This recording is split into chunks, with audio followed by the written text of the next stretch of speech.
Kelahiran Santa Perawan Maria. Konon orang tua Bunda Maria sudah sangat usur ketika mendapat keturunan, yakni Bunda Maria. Di dalam Injil kita tidak mengenal orang tua Bunda Maria, dalam tradisi kita mengenalnya bapaknya bernama Yoakim, ibunya bernama Ana. Dalam Al-Quran bapaknya bernama Imran. Sangat beda jauh ya, Yoakim dengan Imran. Nama ibunya tidak disebut karena di dalam Al-Quran hanya Maria yang disebut.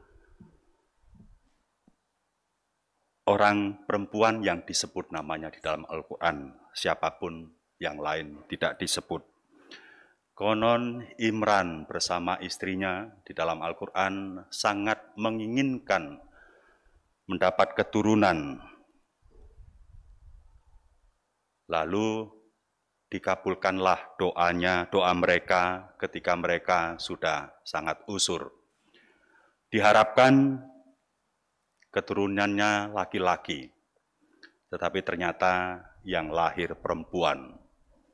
Mereka barangkali kecewa, tetapi sejak awal mereka berjanji andaikan diberi keturunan, mereka akan mempersembahkan kepada Allah untuk menjadi pelayan Allah di bait-Nya.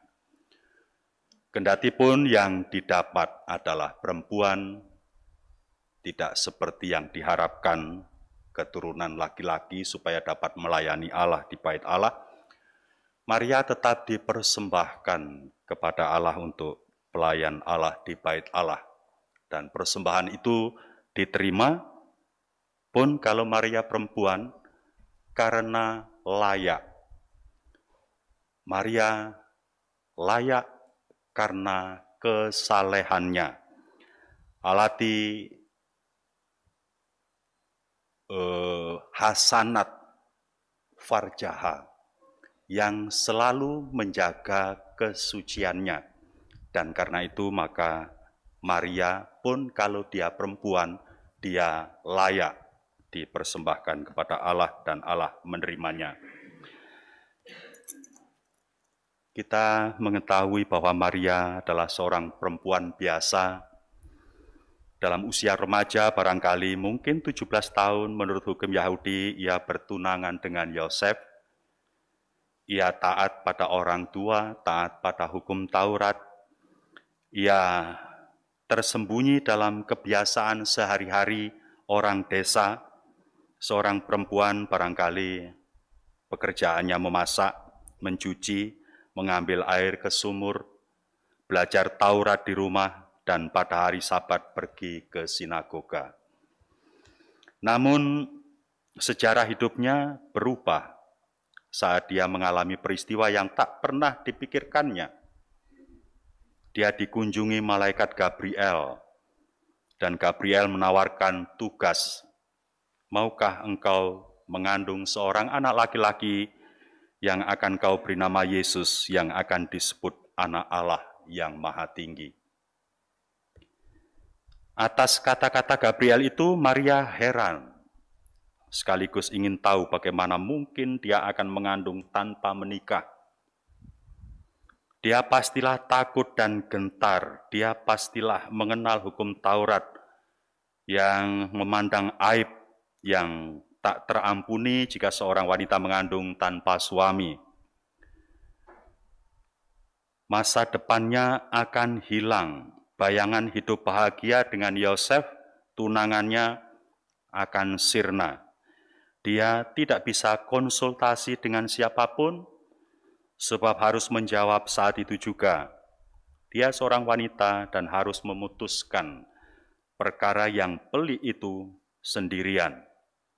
Sekurang-kurangnya bagaimana dia harus mengatakan itu nanti pada Yosef, yang secara hukum sudah menjadi suaminya, walaupun belum hidup bersama. Menjadi ibu memang tugas mulia, tetapi menjadi ibu tanpa suami pastilah merupakan aib. Bagaimana nanti tanggapan Yosef jika dia mengatakan bahwa dia hamil? Apakah Yosef akan percaya? Orang yang dikenal saleh itu barangkali dalam pandangan manusiawi akan marah. Yang terbayang pada Maria pastilah bahwa Yosef akan sakit hati, merasa dikhianati, dan begitu besar harga yang harus dibayar oleh Maria yang tak pernah sekolah tinggi, tak pernah belajar discernment, dan tak pernah ikut aneka kursus. Ternyata dalam keadaan seperti itu, Maria menjawab, "Sesungguhnya aku ini hamba Tuhan, terjadilah padaku menurut perkataanmu." Jawaban yang mengagumkan. Barangkali kita tidak pernah mempunyai jawaban serta-merta seperti itu. Aku ini hamba Tuhan. Dia menunjukkan imannya, mempercayakan hidupnya pada Allah dan bukan pada pikirannya, bayangannya, cita-citanya, mimpi-mimpinya. Dia menawarkan spiritualitas pelayan tanpa pamrih. Dia bersedia tanpa menunda. Aku ini hamba Tuhan. Dia seorang pelayan, yakni hamba yang beriman, yang juga rendah hati. Mutu pribadi seseorang adalah sederhana, rendah hati. Seumur hidup bersedia mencari tahu kehendak Allah, sekalipun tidak selalu dia mengerti. Walaupun diberitahu akan mengandung anak Allah, suatu kehormatan tiada tara, Maria tetap rendah hati dan sederhana. Dia tidak menuntut perlakuan istimewa, minta dijaga keselamatannya misalnya, minta diberi fasilitas ini itu, minta ajudan atau pembantu untuk mengurusi segala kebutuhannya, minta tidak bekerja berat atau bekerja yang ringan-ringan saja misalnya. Tidak. Sesudah menerima tawaran menjadi ibu Tuhan, dia tetap seorang Maria yang biasa, bahkan pergi membantu sepupunya Elizabeth yang sedang hamil tua. Dia bahkan menyembunyikan keistimewaan itu. Menurut Injil Lukas, dia tetap tunduk kepada hukum manusia dengan pergi sensus ke Yerusalem walaupun sedang mengandung. Karena ditolak di penginapan, dia rela melahirkan anaknya di kandang domba. Belum sempat istirahat secukupnya, malam-malam bersama Yosef, dia harus membawa anaknya mengungsi ke Mesir. Ketika boleh kembali dari Mesir, dia harus mengungsi ke Nazaret karena nyawa anaknya terancam. Pernahkah seorang yang tahu bahwa dirinya istimewa dan besar, rela mengalami perlakuan yang demikian kasar, demikian berat?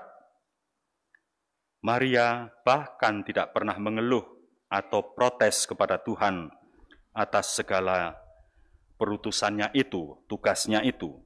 Dia menyimpan semuanya dalam hatinya. Walaupun demikian, semua itu belum cukup. Kalau semuanya itu dari orang lain, barangkali bisa diterima. Asal anaknya menjadi anak yang baik, yang taat berbakti pada orang tuanya. Namun agaknya Yesus lain. Yesus menunjukkan tanda-tanda yang kurang menyenangkan terhadapnya. Sejak kecil sampai dia besar. Di bait Allah ketika berumur 12 tahun Yesus hilang. Dan ketika ditemukan setelah susah payah mencari, Yesus malah mengatakan, "Mengapa kalian mencari aku? Bukankah aku harus ada di rumah Bapakku?" Pastilah jawaban yang kalau para orang tua sekarang akan marah mendengar itu. Barangkali akan segera menampar anak itu. Ketika dewasa, Yesus bahkan meninggalkan ibunya, yang barangkali Yosef telah meninggal, dan pergi ke padang gurun untuk mendengarkan Yohanes Pembaptis, minta dipermandikan, dan lalu menyepi sendirian selama 40 hari 40 malam. Yesus setelah itu tak pernah dikabarkan, diberitakan pulang ke rumahnya di Nazaret. ke kampung halamannya, iya, ke sinagoga di kampung halamannya, tetapi ke rumahnya sepertinya tidak ada catatan dalam Injil.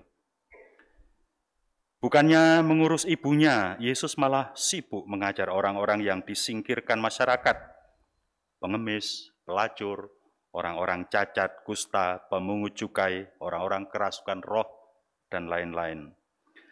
Pastilah segala hujatan, gosip, cibiran dari para tetangga muncul kembali seperti ketika dulu Maria mengandung tanpa suami.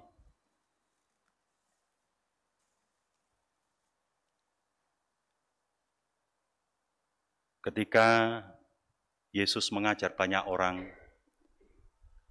dan orang-orang merasa Yesus aneh, ibu dan saudara-saudaranya mencari dia. Tetapi jawaban Yesus, siapa ibuku? Siapa saudara-saudariku? Apakah Maria langsung mengerti semua pengalaman dengan anaknya ini?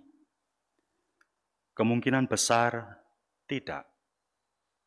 Karena itu dia menyimpan semuanya dalam hatinya. Bahasa kita barangkali merenungkannya, memeditasikannya, melakukan discernment. Dan pada akhirnya Maria dapat memutuskan dengan jernih apa yang harus tetap dipegangnya, diikutinya. Dan selama dia tidak langsung mengerti itu, pastilah bulian, gosip, cibiran para tetangga terus muncul kembali. Itulah risiko dari ucapannya, "Aku ini hamba Tuhan, terjadilah padaku menurut perkataanmu." Maria adalah contoh bagaimana seorang manusia biasa dapat berjuang untuk tetap bisa menjadi hamba Allah dan menjadi saleh, alati hasanat farjaha, yang selalu menjaga kesuciannya.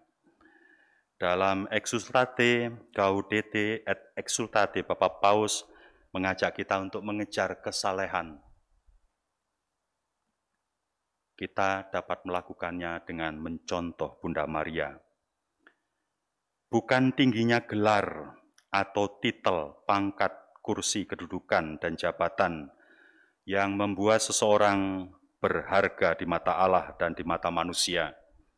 Setiap manusia siapapun bisa. Yang diperlukan hanyalah selalu bersedia mendengarkan dan merenungkan sabda Allah, memeditasikannya, melakukan discernment. Maria adalah hamba yang sederhana dan rendah hati. Maria memberi jalan kemenangan melalui jalan hidup biasa dan tugas biasa sehari-hari. Dia setia melaksanakan kehendak Allah tanpa mulai memakai banyak alasan dan argumen hebat untuk membela kebenaran diri sendiri. Sekali berjanji taat kepada Allah, dia setia dan tidak menyesalinya atau mencoba menawar-menawar. Kita juga belajar dari Maria apa artinya ketaatan. Ketaatan penuh dengan rendah hati. Hanya berarti ketika kita harus rela mengorbankan kehendak sendiri. Betapapun tampaknya kehendak itu begitu bagus, rasional, masuk akal. Kalaupun kita berhasil dalam tugas kepada Allah jualah, kita serahkan kembali kemuliaannya. Kalau kita gagal dalam tugas, dari Allah lah kita mengharapkan peneguhan dan penghiburannya. Itulah kualitas Maria, kualitas sederhana, terbuka, rendah hati, beriman, dan setia pada janji yang diucapkannya. Semoga para saudari kita juga akan demikian, setia pada janji yang akan diucapkannya. Tuhan memberkati kita. Amin.